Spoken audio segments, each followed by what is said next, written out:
N'hésitez pas à liker la vidéo si elle vous plaît et si vous êtes nouveau sur la chaîne, n'oubliez pas de vous abonner et d'activer la notification pour ne rater aucune de nos prochaines vidéos. On commence.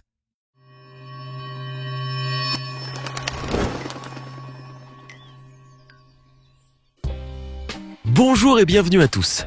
Tous les grands pays ont leurs unités d'élite capables d'intervenir dans des conditions difficiles. Ces militaires sont triés sur le volet, soumis à des formations et des entraînements surhumains, car ils ont pour mission la libération d'otages ou encore les actions commando. Et sans surprise, lorsque l'on fait partie du corps de l'armée des États-Unis ou de la Chine, il faut s'attendre à en baver pendant les entraînements.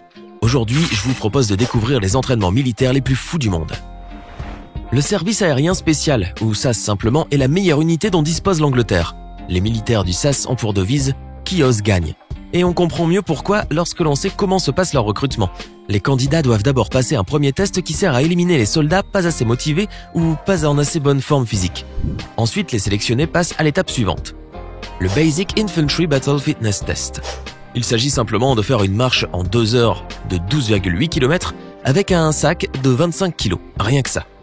Ainsi, pendant la première semaine, les candidats passent tout leur temps à marcher dans des montagnes et des forêts. Vient maintenant la deuxième semaine. À cette étape, les candidats doivent effectuer de longues marches de navigation encadrées par les formateurs, puis à la troisième semaine, il faudra effectuer 5 autres marches sans encadrement, par groupe de 4, 2, puis en solitaire. Ajoutons à cela que toutes ces marches doivent être faites dans un temps limite qui correspond à 4 km par heure. Il faut croire que ce sont seuls les plus robustes qui peuvent y parvenir. D'autant plus qu'à la 4e semaine, d'autres marches chronométrées ont lieu, suivies d'une épreuve finale appelée Endurance, une marche de 64 km, en terrain très accidenté, tout en portant un sac de 25 kg. Les rares personnes qui réussissent à passer cette étape cauchemardesque suivront un deuxième programme encore plus atroce et encore plus invivable, comme passer un séjour dans la jungle par exemple. Vient ensuite la 3e phase qui est un stage de 4 semaines qu'on appelle SARE, Survival, Evasion, Resistance and Extraction, que l'on peut traduire par survie, évasion, résistance et fuite. Cette phase comprend un interrogatoire de 24 heures pendant lequel les candidats ne doivent pas dire autre chose que leur nom, leur grade, leur matricule et leur date de naissance. C'est une véritable terreur. Les Spetsnaz sont des soldats d'élite de l'armée russe. Mis en place en 1950, ce sont les unités spéciales de la Direction générale du renseignement russe, le GRU. Elles sont les yeux et les oreilles de l'armée de terre russe. Les Spetsnaz sont opérationnels dans le monde entier avec comme mot d'ordre « efficacité maximale par n'importe quel moyen ». Leur entraînement est quotidien et ils doivent apprendre à se battre de différentes manières. Tuer avec une pelle, combattre à main nue. Les histoires qui entourent le processus de formation pour devenir un soldat de Spetsnaz brossent un tableau sombre. On raconte que certaines recrues doivent être enfermées dans une pièce sans fenêtre avec un chien en colère et comme seule arme, un saperka, une sorte de pelle. Ils doivent donc lutter jusqu'à la mort contre ce chien avec comme devise « tuez ou soyez tués ». Ça fait froid dans le dos. Outre leur entraînement extrême, les soldats effectuent des tâches dévalorisantes qui ont pour but de briser leur ego afin de leur faire mieux respecter les consignes. De plus, pour que les soldats Spetsnaz se fassent respecter, ils doivent faire preuve de grand courage. Ainsi, le soldat qui attendra plus longtemps que les autres pour ouvrir son parachute, l'homme qui continue à courir malgré la fatigue et qu'alors que tous les autres s'effondrent, ou encore celui qui réussit à rester plus longtemps que les autres sans nourriture, se fera mieux respecter et sera plus considéré que les autres. Il s'agit là d'un entraînement militaire des plus difficiles de la planète. En 1949, l'une des premières unités à voir le jour en Israël est Shayetet 13, qui est l'une des 3 principales unités des forces spéciales au même titre que Sayeret Matkal et Shaldag. Le Shayetet, ou simplement S-13, est rattaché au corps de la marine. Par ailleurs, cette unité est parmi les plus secrètes de l'armée israélienne. Les informations et les détails des missions demeurent encore confidentiels, et les commandos du S-13 sont obligés de garder l'anonymat. Toutefois, ce n'est pas sans raison que la S-13 est respectée et considérée parmi les meilleures forces spéciales du monde. Elle est d'ailleurs souvent comparée au style américain. De plus, les volontaires pour Shayetet 13 sont tenus de signer pour 18 mois supplémentaires aux 36 mois obligatoires du service militaire israélien. Dans leur formation, ils s'entraînent pour intervenir en un temps record dans toutes les situations d'agression sur terre, dans l'eau, dans le feu et dans les airs, grâce à une formation acrobatique. Ce n'est pas sans raison qu'ils sont surnommés Kofim, ou singes en français. Plus encore, les commandos de la marine subissent l'une des formations les plus difficiles qui soient, allant de la plongée dans des conditions de froid extrême sans visibilité à leur envoi dans des zones côtières pour des missions des plus dangereuses. Au cours de leur entraînement, les cadets s'entraînent intensivement au Krav Maga, un système de combat au corps à corps qui constitue l'art martial national d'Israël. Suite à leur entrée en service actif, les commandos de Shayetet 13 continuent de prendre part à des exercices d'entraînement qui mettent à l'épreuve les limites du corps humain. Néanmoins, la S-13 prévoit un personnel disponible à tout moment pour offrir des soins médicaux d'urgence en cas d'accident. Et ce, même en ce qui concerne le stress post-traumatique, ce qui arrive fréquemment. L'Armée populaire de libération, APL de la Chine, a été fondée en 1927. Il s'agit là de la plus grande armée au monde en termes d'effectifs. Ainsi, l'APL a développé un moyen particulièrement pratique pour former ses soldats des unités d'élite. Ils doivent franchir un parcours d'obstacles de 17 comprenant la nage, l'escalade, le saut à travers des objets enflammés, etc. De cette manière, il est certain, les soldats seront assez robustes pour mener à bien leur mission. Seulement ce n'est pas tout, ils ont également à effectuer des exercices très dangereux. Outre le fait d'apprendre à tirer sur des cibles, à pratiquer les arts martiaux ou les grands sauts, les soldats de l'APL pratiquent aussi très fréquemment un jeu que l'on appelle communément celui de la patate chaude. En effet, les soldats chinois déployés à Hong Kong ont développé cet entraînement terrifiant. Les soldats se refilent une patate chaude, sauf que cette patate est en réalité une grenade dégoupillée.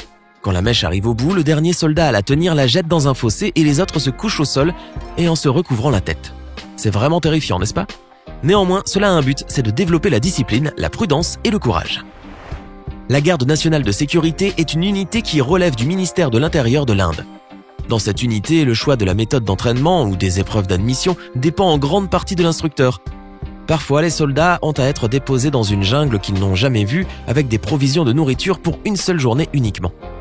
Le but de cet exercice est de savoir quels sont les soldats qui parviendront à revenir dans la base initiale et en combien de temps. Ainsi, être rapide serait avantageux, principalement parce que le soldat risquerait de manquer de provisions. D'ailleurs, certains soldats sont si déterminés à rejoindre la base qu'ils ne finissent même pas leur ration dans l'espoir d'impressionner les personnes qui les testent. Autre méthode d'entraînement, l'instructeur oblige les nouveaux membres à se faire battre par les plus anciens pour tester leur endurance.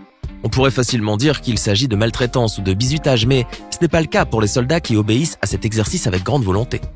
Aussi, ils ont également un autre exercice extrêmement dangereux, effectuer des tirs en état d'ivresse au moment où d'autres soldats jouent les passants. Le but ici est de tester le degré de concentration des soldats. Enfin, si les soldats parviennent à réussir tous leurs tests, ils pourront intégrer la Garde nationale de sécurité de l'Inde. Seulement, même après leur admission, ils ne sont pas prêts à connaître le repos car leur entraînement se poursuivra toujours et dans des conditions extrêmes. Tout pays qui se respecte se doit d'avoir plusieurs unités de forces spéciales, et aux États-Unis elles sont nombreuses. De plus, elles ont la particularité d'être toutes aussi dures à supporter les unes que les autres pour les soldats de cette unité d'élite. Cependant, une des forces spéciales est particulièrement connue en Amérique, car son entraînement est difficile voire impossible à supporter. Il s'agit du Navy SEAL. C'est un véritable cauchemar. En fait, cette unité est la force spéciale de la marine de guerre américaine. Elle nécessite 1 an de formation agrémentée de tests particulièrement intenses qui mettent à rude épreuve le physique et le moral, avec comme devise « La seule journée facile, c'était hier ». Et ce n'est pas sans raison que le taux de recalé à chaque session est régulièrement de 80%. Et pour cause, les soldats sont soumis à des marches forcées pendant plusieurs heures, tout en transportant des troncs d'arbres et en devant régulièrement se baigner dans des eaux glacées. Tout cela en ne dormant que 4 heures sur la semaine entière. D'ailleurs, Clint Emerson, un ancien US Navy SEAL, raconte dans son livre « 100 Deadly Skills » ou en français « 100 comportements mortels » que dans le Navy SEAL, ils apprenaient à s'entraîner pour survivre sous l'eau, sur terre ferme et dans l'air. Et le plus surprenant est certainement la technique de survie dans l'eau. Imaginez un peu, il faut descendre dans une piscine, souvent glacée, avec les mains liées dans le dos et les pieds attachés. Ensuite, il faut se débrouiller pour remonter à la surface. Cela paraît impossible. Et vous vous demandez maintenant comment font-ils pour survivre ? Heureusement, ils ont des astuces. En fait, la première chose à faire est de rester calme afin d'éviter l'hyperventilation. Ainsi, en gardant le sang-froid, vous pouvez maîtriser votre respiration. Et avec suffisamment d'oxygène dans les poumons, le corps humain arrive à flotter facilement. Rejoindre la terre ferme devient ainsi plus facile. Aussi, Clint explique également les techniques de survie si par malheur un militaire devait se noyer. Si cela arrivait, ils devraient, s'ils se trouvent dans une eau peu profonde, tout simplement se laisser couler, et quand leurs pieds toucheront le fond, ils feront ensuite un bond pour remonter à la surface. Mais si l'eau est trop profonde, alors ils n'auront pour solution que de se replier sur eux-mêmes sur le ventre, puis se déplier tout en levant leur tête pour respirer. Et si enfin ils se retrouvent dans une mer agitée, la meilleure solution consiste à nager sur le dos. D'autre part, si entrer dans le Navy SEAL est extrêmement dur, les autres forces spéciales américaines ne proposent rien de moindre. Bien au contraire. Dites-nous dans les commentaires si vous voulez une vidéo entièrement consacrée aux entraînements militaires des Américains. Maintenant, à votre tour de nous dire en commentaire lequel de ces entraînements militaires vous semble le plus fou du monde.